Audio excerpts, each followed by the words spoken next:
지금으로부터 16년 전인 2008년 8월 16일 해운대 경찰서로 한 통의 전화가 걸려오는데요. 여기 여수 해양경찰서인데요. 저희 관할에서 사건이 하나 터졌는데 혹시 신 형사님 계신가요? 뭘 좀 확인해 주셨으면 하는데요. 그 여수 해양경찰서에서 신 형사님을 그냥 전화해서 찾았다고요? 부산으로. 네. 그러면 전라도 여수, 경상도 부산. 네. 완전 다른데? 멀고? 야, 이거는 뭐지? 그날 오후 2시경 여수 해경 관할인 전남 고흥의 한 해수욕장에서 수영을 하던 피서객이 신고가 들어왔다고 했습니다. 안전부표를 넘어서 해변에서 약 100m가량 떨어진 곳까지 헤엄을 쳐서 갔는데 바다에 뭔가 둥둥 떠 있는 걸 목격했다고 하더라고요.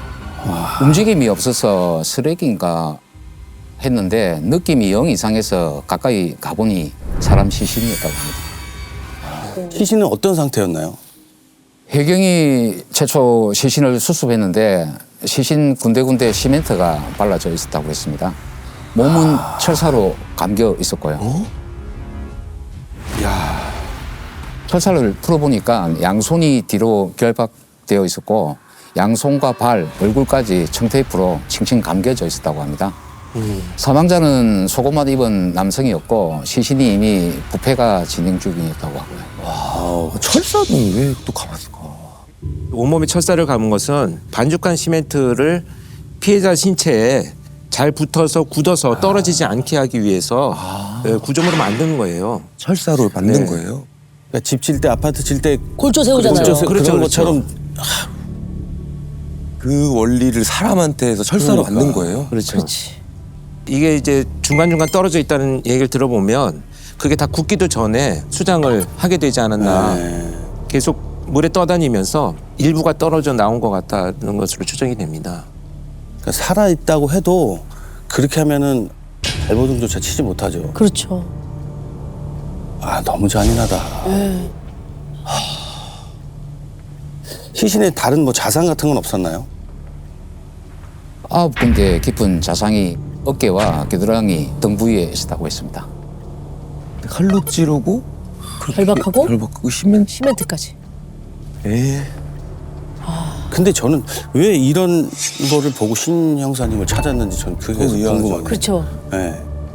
설마 그 시작할 때 그 피해자면 범인들을 다 알고 있었다고 했잖아요. 그렇죠. 앞전에 얘기했던 조폭 공부하셨다고 했잖아요.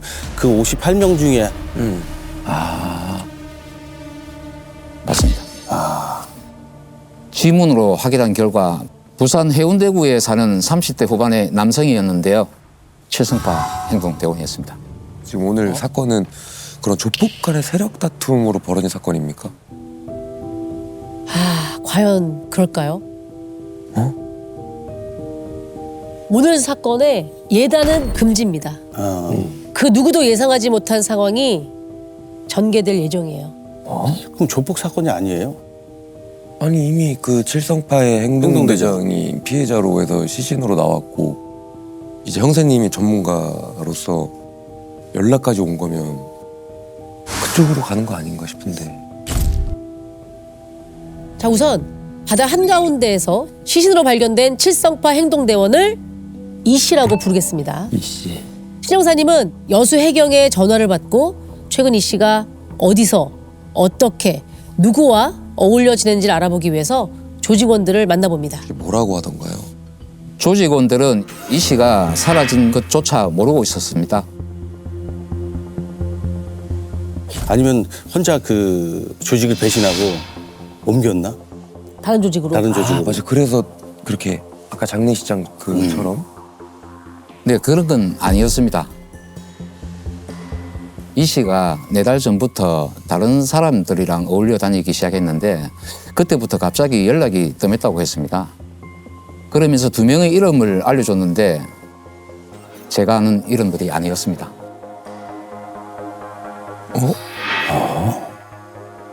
형사님이 일단 모른다. 그 일단 조폭은 아닌 거잖아요. 그렇지. 형사님이 알고 있는 조폭은 아니겠지. 어울려 다녔던 그 사람들은 이 씨랑 어떤 관계였길래 어울려 다닌 거라고 합니까? 중학교 동창이라고 했습니다. 그래서 친구면 친구지 동창인 건 어떻게 알았냐고 제가 물어보니까 조직원들끼리 술을 한잔 하다가 이 씨를 우연찮게 마주쳤는데 그때 이 씨가 동창이라며 인사를 시켜줬다고 합니다. 그치 뭐 그럴 수 있지. 약간 그런 거 아닐까요? 어느 순간 내가 이제는 좀 똑바로 살아야지 해서 과거의 친구들하고 좀 새롭게 좀 시작하는 느낌. 흔히 말로 손을 씻고 그렇죠. 그냥 평범한 친구들과 그쵸. 예. 꼭 그러면 이제 조직원들이 네가 응징을 그렇지. 하죠. 그런 것들이 이제 배신했다 조직을. 그렇죠. 일반적이니까. 그런 건가? 동창이랑 어울리게 된 이유까지는 조직원들도 모른다고 했습니다. 그래서 일단 탐문으로 알아낸 최근 이 씨의 근황을 여수 해경에 전달했죠. 사실은 신 형사님이 이 사건을 해결하게 된 이유는요. 이틀 후 누구도 예상하지 못한 사건 하나가 더 터졌기 때문입니다.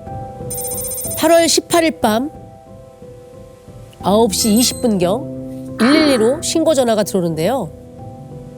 경찰서죠? 윗집에서 유리창 깨지는 소리가 들리더니 고함을 막 지르는데 무슨 일이 생긴 것 같아요. 빨리 좀 와보세요. 저희가 현장에 갔을 때 윗집 사람은 이미 사망한 상황이었습니다. 이미 사망했다고요? 왜냐면 고함을 질렀다고 신고가 들어온 거면 그때까지는 살아 계셨을 텐데 그쵸. 바로 출동했는데 이미 사망했다. 저도 그런 현장은 처음 봤습니다. 대체 왜 사망했는지 도무지 예측이 안 됐습니다. 야, 그 현장은 어땠어요? 사망자는 다세대 주택 2층에 살던 30대 후반의 남성이었는데 세탁실 창고에서 옆으로 쓰러진 채 누워 있었습니다. 반팔, 반바지에 평상복 차림이었고요. 깨진 창문 아래에 유리 조각이 널려 있었는데 그 때문인지 몸에 끓긴 상처들이 많이 보였습니다. 특히 오른팔에 9cm 정도 되는 상처가 있었고요. 근데 상처에 비해 혈흔이 거의 없는 겁니다. 흉기도 없었고 흉기에 찔린 자창도 안 보였습니다. 사망한 남성은 누구였습니까? 최영호라는 사람이었습니다. 그런데 이름을 듣는 순간 깜짝 놀랐죠. 이름을 듣고 놀랐다고요? 그러니까 이제 형사님이 출동을 하셨으니까 얼굴은 이미 봤을 테고 이제 이름을 듣고 이제 딱 아신 거잖아요. 최용호라는 사람이 설마 조폭이었나요? 아니요. 에? 고흥 바다에서 사체로 발견된 이 씨와 어울려 다녔던 동창의 이름이었습니다. 이틀 전 제가 그 칠성파 조직원에게 들었던 그 이름이었습니다. 야, 그럼 이틀 만에 동창도 사망한 채로 발견된 거잖아요. 그렇죠. 그렇죠. 그렇지. 게다가 일단 사망한 이유도 잘 모르겠고 이게 우연이라고 하기에는 아니면 그 동창 무리를 조직에서 해코지 한 건가? 지금 그렇게 저도 생각이 드는데 이 씨랑 동창 2명이 있다 그랬잖아요. 네. 저는 나머지 1명도 걱정될 정도로 지금 이 사건 자체가 약간 연결돼 보여요. 그렇죠. 예. 자, 지금부터 사망한 이 씨의 동창을 최 씨라고 부르겠습니다. 일단 형사님들은 최 씨의 부검을 맡기기로 하고 탐문을 시작하는데요. 신고자인 아랫집 사람이 아주 묘한 얘기를 꺼냈다고 합니다. 윗집에서 유리창 깨지는 소리와 동시에 고함 소리가 들렸는데 이런 말을 하더랍니다. 아, 형님 왜 이러십니까? 제발 수갑만은 채우지 말아주세요. 수갑이면은 경찰이 왔다는 얘긴데. 수갑을 아무나 가지고 다닐 수는 없잖아요. 그거는 형사, 경찰. 근데 보통 그 범죄자들이 형사님이랑 친하면 형님이라고도 부릅니까? 부르기로 합니다. 아 네. 그래요? 혹시 그 여수 해경 분이 오셨나? 아니면 최 씨 지인 중에 뭐 경찰이 있었을 수도 있잖아요. 현장에는 다른 서 형사들은 전혀 없었습니다. 여수 해경에도 확인을 해봤지만 사망한 이 씨와 어울려 다녔다는 동창들에 대한 수사가 이루어지지 않는 상황이었고요. 야, 여수해경도 아니라면 도대체 뭐지? 그러면 이제 중요한 거죠. 저 CCTV는 없었나요? 그렇지, CCTV. 없었습니다. 그래서 누가 그 집에 드나들었는지 확인이 어려운 상황이었습니다. 그러면 현장에 남은 증거는 더 없었나요? 일단 그 집에 누군가가 강제로 침입한 흔적은 없었습니다. 족도도 없었고요. 과수팀이 현장을 사사시 확인해 봤는데 범인 것으로 보이는 그 어떤 것도 발견되진 않았습니다. 일단 경찰과의 다툼 끝에 사망했다라고 보기 어려운 상황이에요. 네. 예, 경찰이 있었다라고 하면 그대로 방치했을 가능성도 낮고 다만 이제 수갑을 채우지 말아달라고 했다라는 것이 어찌됐건 범죄와 연관이 되어 있는 사람이다라는 것은 추정이 될 가능성은 높아요. 잠깐만. 그러면 최 씨하고 이 씨하고 뭘 공모했다가 둘 다 살해를 당한 거야. 뭔가 지금 몰려다녔다고 그랬잖아. 만나고 연관이 있었다잖아. 있는 것 같지 않아요? 그런데요. 늦은 밤 이웃을 탐문하던 중에 낯익은 무리들이 신영사님 눈에 띄었다고 합니다. 칠성파 조직원들이 골목 끝에 서 있는데 10명 정도가 모여 있더라고요. 제가 확인을 해보니까 근처에 일이 있어서 왔다고 하는데 무슨 일이냐고 물어봐도 입도 뻥끗 안 하는 겁니다. 그래서 최 씨 사망 사건이랑 뭔가 관련이 있겠다 싶어서 바로 경찰서로 다 데리고 갔죠. 한 명씩 분리를 해서 조사를 했는데 이 씨가 어쩌다 고흥에서 살해된 채 발견됐는지 최 씨한테 물어보러 왔다고 하는 겁니다. 최 씨가 의문사인 것도 좀 걸리고. 그렇죠. 저도 혹시나 해서 너희가 손쓴 거 아니냐 했더니 만약 자기들이 죽였으면 이미 도망갔지 이 동네에 왜 있겠냐면서 길길이 날뛰었습니다. 그러면서 최 씨가 죽은 것도 이상하다며 같이 다니던 다른 동창을 찾아가 보겠다고 하는 겁니다. 일단 다른 동창은 우리가 알아볼 테니 절대 찾아가지 말라고 약속을 받아냈고요.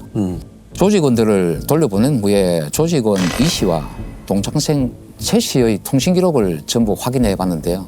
이 씨의 시신이 발견되기 3일 전인 13일 오전까지 이 씨가 전화를 마지막으로 쓴 게 확인이 됐는데 그날 최 씨랑 기지국 위치가 같은 곳으로 잡히는 겁니다.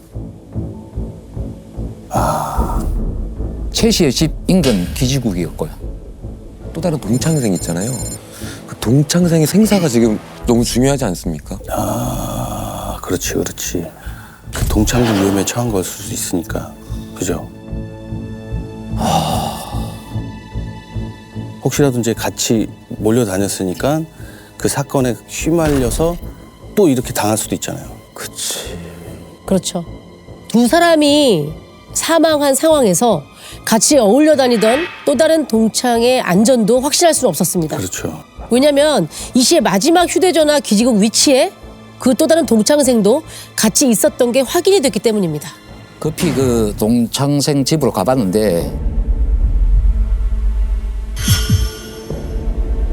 다행히 살아 있었습니다. 아, 살아있었네. 예. 다행이네. 그러면 친구들이 사망한 건 알고 있었습니까? 이 씨가 바다에서 시신으로 발견된 사실은 이미 알고 있었습니다. 굉장히 마음 아파하더라고요. 근데 최 씨가 사망한 건 전혀 모르고 있는 상황이었습니다.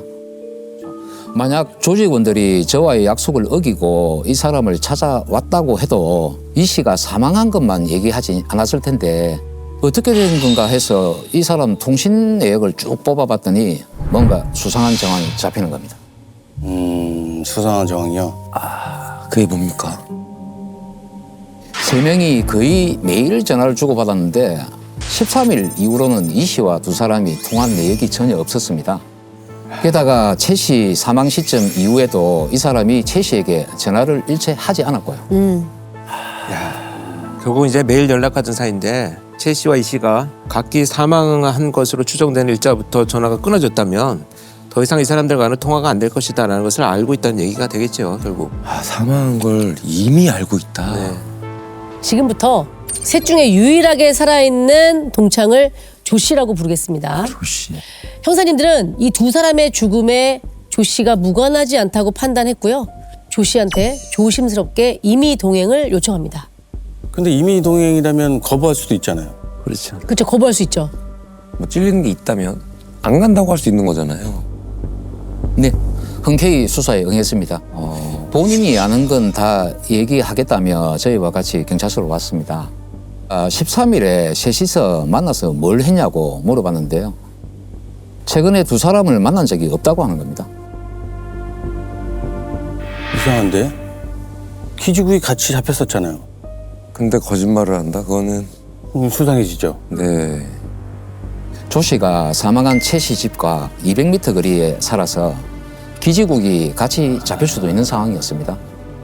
저는 그걸 알면서도 일부러 반응을 한번 보려고 물어봤는데 거기에 전혀 동요하지 않았습니다. 그리고 일단은 이 씨가 사망한 사실에 대해서는 알고 있었으니 이 씨와 관련된 질문부터 먼저 던졌죠.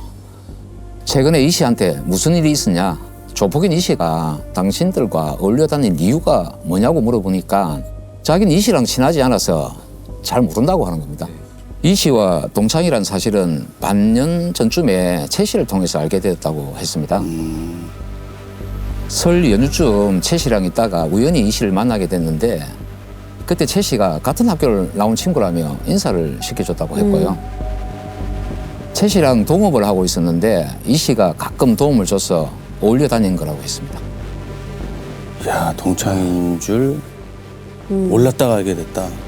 그럴 수도 있긴 하잖아요. 뭐 얘기하다가 친구가 사이 친구가 됐는데 어느 학교니까 같은 학교네? 그렇죠. 그렇지. 그럴 다 수는- 모를 수도 있으니까. 그렇게 될 수 있는 거죠. 그러면 조 씨랑 최 씨랑 같이 했던 그 사업은 어떤 거였습니까? 뭔 사업인지 얘기를 안 해서 이상하다 생각이 들었는데 PC방을 가장한 불법 도박장을 운영하고 있었습니다. 조폭인 이 씨가 도와주겠다고 해서 같이 다닌 건데 3개월 전 이 씨가 형편이 어렵다며 최 씨 집에 얹혀 산 후로 자기는 이 씨랑 더 이상 가까이 지내지 않았다고 했습니다. 들은 얘기는 전혀 없다고 했고요. 선을 그은 건가? 뭐 아니면 뭐 정말 모르던가. 정말 모를 수도 있죠. 네. 근데 이제 이 씨랑 최 씨가 각각 사망한 그 시점에 그때 어떻게 연락이 뚝 끊긴 거지? 난 그게 그래. 뭐가 알고. 야, 그럼 거기에 대해서는 뭐라고 얘기하던가요? 그 부분에 대해서는 선명하게 답을 하지 못했습니다. 그래서 저는 전화가 오기만을 기다렸죠.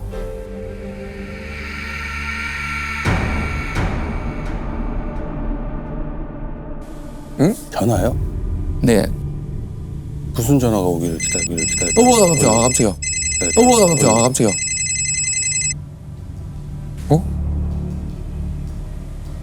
형사님이 애타게 기다리던 전화가 드디어 울립니다. 갑자기 누구한테 전화가 오고 그때 함께 일하던 선배로부터 온 전화였습니다. 전화를 받자마자 야 찾았다! 라고 한 겁니다. 제가 조 씨에게 진술을 받는 동안 혹시나 해서 조 씨 집에서 증거를 찾고 있었거든요. 근데 조 씨 집 마당 화단에 흙이 뒤집어져 있는 걸 보고 뭔가 이상해서 봐봤더니 거기서 칼과 혈흔이 묻은 커다란 비닐이 발견된 겁니다. 마당에 그걸 마당에 야, 그러면 조 씨가 살인범이란 얘기잖아요. 일단 지금 칼이랑 혈흔 묻은 비닐봉지가 나왔으면 그렇죠. 네. 야, 그럼 이게 저희가 그 형사님의 예전 사건 칠성파부터 해서 조폭 관련된 사건인 줄 알고 왔는데 평범한 동창생이 조폭을 살해한 거잖아요, 지금 어떻게 보면. 칼이랑 비닐을 인근에서 구매했을 수도 있다고 생각이 돼서 탐문을 해봤는데 사망한 최 씨와 조 씨가 같이 살아 다니는 게 확인이 됐습니다. 흉기뿐만 아니라 철사, 시멘트까지 모두 같이 샀습니다. 최 씨하고 조 씨하고 같이 샀다는 거예요. 그렇죠. 와, 그럼 둘이서 같이 이 씨를 살해했다? 그렇죠. 그리고 이틀 후에 최 씨가 사망한 채 발견됐는데 의문사고. 최 씨가 혹시 경찰에 자백할까봐 입막음하려고 또 조 씨가 증거는 나왔고요. 이제 자백만 받으면 되는 그런 상황이었는데요. 화단에서 발견된 흉기를 조 씨 앞에 들이밀자 조 씨가 한숨을 쉬더니 예상 밖의 이야기를 꺼냅니다. 형사님, 진짜 맹세코 제가 죽인 건 아닙니다. 근데 지금 궁금한 것은 조 씨 주장대로 최 씨가 조폭인 이 씨를 살해했다고 하더라도 그 살인의 증거물들을 조 씨가 자신의 앞마당에 땅을 파고 숨겨주는 이런 행동을 할 이유가 사실 없거든요. 왜냐하면 시신이 발견되었고 경찰의 수사가 진행되면 어차피 자기한테도 연결이 되어 있을 텐데 그것을 자신의 마당에 묻어서 은닉을 해줬을 이유가 정말 이해가 안 가는 이런 상황이죠. 마지막으로 휴대전화를 쓴 13일 오후에 갑자기 최 씨가 자신의 집으로 찾아와서는 참지 못해 일을 저질렀으니 네 처리만 좀 도와달라고 했답니다. 이거 참 안 믿기는데 야, 이게 무슨 소리죠? 참지 못해 일을 저질렀다? 그러니까 최 씨가 평소에 이 씨한테 불만이 뭐 많아서 이렇게 일을 저질렀고 도와달라 이렇게 들리거든요. 혹시 둘 사이에 무슨 일이라도 있었던 건가요? 이 씨가 어느 날 두 사람에게 솔깃한 제안을 했다고 합니다. 서울에 불법 도박장을 크게 운영하는 회장이 있는데 이 회장을 납치하면 30억을 주겠다는 사람이 있다며 셋이서 같이 한번 해보자고 했답니다. 그러면서 범행 경비를 두 사람에게 빌려갔는데 갚질 않았다고 했고요. 3개월 전부터 최 씨 집에 얹혀 살면서 최 씨에게 심부름을 시키고 모욕적인 은행을 해서 최 씨가 이 씨에게 평소 불만이 상당히 많았다고 했습니다. 근데 이건 좀 일단 최 씨가 이미 사망한 상태니까 조 씨의 말을 다 믿을 수는 없는 거잖아요. 맞습니다. 실제 돈을 더 많이 빌려준 사람은 최 씨가 아니라 조 씨였습니다. 빌려준 돈을 받지 못해서 아내와 이혼 위기에 놓여 있기도 했고요. 그럼 이제 저희가 아직 풀리지 않았던 최 씨의 죽음이 있지 않았습니까? 그 최 씨 부검 결과는 나왔나요? 최 씨의 사인은요, 약물 과다 복용으로 인한 쇼크사로 확인이 됩니다. 독실아민이라는 수면제가 몸에서 검출이 됐는데요. 무려 치사량의 4배가 넘는 수준이었다고 합니다. 4배가 넘는 정도면은. 그랬구나. 그러면 4배를 넘는 약을 먹어요? 어쨌든 이 씨한테 그런 행동을 하고 불안함에 스스로 그런 선택을 했다. 뭐 이런 이야기가 될 수 있는 건가요, 이게? 아니면 조 씨가 최 씨를 살해하려고 약을 먹인 건 아닌가? 최 씨가 직접 수면제를 처방받은 기록이 나왔고 조 씨의 당일 행적도 확인해 봤는데 최 씨의 죽음과는 전혀 관련성이 없었습니다. 네. 아니, 그러면 그건 뭐예요? 수갑 채우지 말아달라고 소리쳤었잖아요. 맞아. 누가 있었네, 맞아. 네. 네, 그게 정말 저는 이제 이해가 되는 게 이게 일종의 그 수면제 과다 복용에 의한 환각 증세일 가능성이 높아요. 치사량의 4배면 엄청난 양인데 만약에 소량이라도 알코올이 같이 개입이 되면 굉장히 위험한 환각 증상을 일으키는데 굉장히 폭력적인 행동을 한다든지 또 자해한다든지 이런 일들이 사건이 벌어지는데 자신이 그걸 인지하거나 기억을 못하는 경우가 있어요. 완전히 마약에 취한 것과 똑같은 증상들이 일어나는데 누군가 침입한 흔적이 전혀 없는 상황에서 혼자 사망을 한 채로 발견됐잖아요. 네. 그런데도 체포에 대한 이야기, 수갑을 채우지 말라 뭐 이런 얘기가 나왔다는 것은 환각 상태에서 아마 혼자 그런 일들이 벌어졌을 가능성이 높다 이렇게 이제 추정이 되죠. 그러니까 실제로는 아무도 없는 건데 혼자 환각으로 인한 말을 한 거고. 제가 죄를 졌으니까. 자기가 지금 범죄를 저지르고 나서 환각 상태에서 체포되는 경험을 하게 되는 거죠. 그럼 결국에는 최 씨가 이 씨를 혼자 살해한 게 맞다는 얘기인 건가요, 이게? 조 씨의 주장으로는 최 씨의 뒤처리 부탁을 받고 같이 최 씨 집으로 갔을 때 이 씨가 침대에 피를 흘리며 엎드려 있어서 둘이서 욕실로 데려가 피를 닦았다고 했는데요. 그때 이 씨의 몸이 이미 굳은 상태였다고 했지만 집이 워낙 가까워서 거리상 움직인 시간을 계산하면 시신이 경지까지 되지 않을 상황이었습니다. 그럼 조 씨의 주장이 거짓일 수도 있다는 얘기잖아요. 그렇죠. 근데 지금 이걸 확인시켜줄 사람은 최 씨뿐인데 그러니까. 최 씨는 이미 이 세상에 존재하지 않으니. 네. 그래서 제가 아무 말도 하지 말라고 했습니다. 어차피 자백 안 해도 모든 증거가 너를 가리키고 있다. 예. 통화내역, 기지국 위치, 흉기랑 증거가 발견된 장소, 범행 도구를 구매한 것까지 다 있는데 자백 안 해도 된다. 더 이상 안 듣고 싶으니 그렇게 말하지 말라고 했죠. 그때 일부 털어놨습니다. 자기도 살해 현장에 있었다고 했습니다. 자신이 잠든 이 씨를 붙잡고 있었고 최 씨가 칼로 찔렀다고 했는데 둘이서 사전에 연습까지 했다고 하는 겁니다.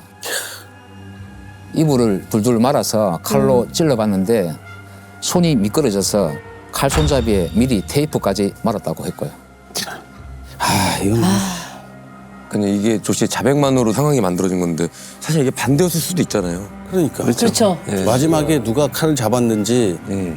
그건 뭐 이제 최 씨가 이미 사망한 상태니까 밝힐 수가 없잖아. 밝힐 수가 없는 상황인 거잖아요. 재판 결과는 어떻게 됐습니까? 살인 및 시체 유기로 8년 선고받았습니다. 자, 참 서울에 있는 뭐 누구를 납치하면 30억을 받아낼 수 있다. 어차피 나쁜 짓을 할 사람들이었고 결국은 자기들끼리 지금 그럼 자기들끼리 무너진 거지. 네, 자멸한 거죠. 자멸한 거야. 최 씨 부검 결과로는 결국 스스로 이제 사망한 걸로 이제 결론이 났으니까 공범인 조 씨 수사까지 이어지지 않았을 사건이었죠. 그치. 일단은 이 씨 시신이 발견되지 않았으면 완전 미제가 될 뻔한 그쵸. 그런 사건이었을 텐데. 맞습니다. 사실 범인들이 이 씨를 완전 수장시키려고 시신에 철사를 칭칭 감아서 가방에 넣고 반죽한 시멘트를 채워 넣은 거였는데 가방을 통째로 대교 위에서 떨어지면서 그 충격 때문에 가방이 터져버린 겁니다. 굳지 않은 시멘트가 바닷물에 녹으면서 이 씨 시신이 바다를 떠돌아다니는 건데 그 첫 신고자분이 그날 부표를 넘어 헤엄쳐 가지 않았다면 발견하지도 못했을 상황이었습니다. 맞아요.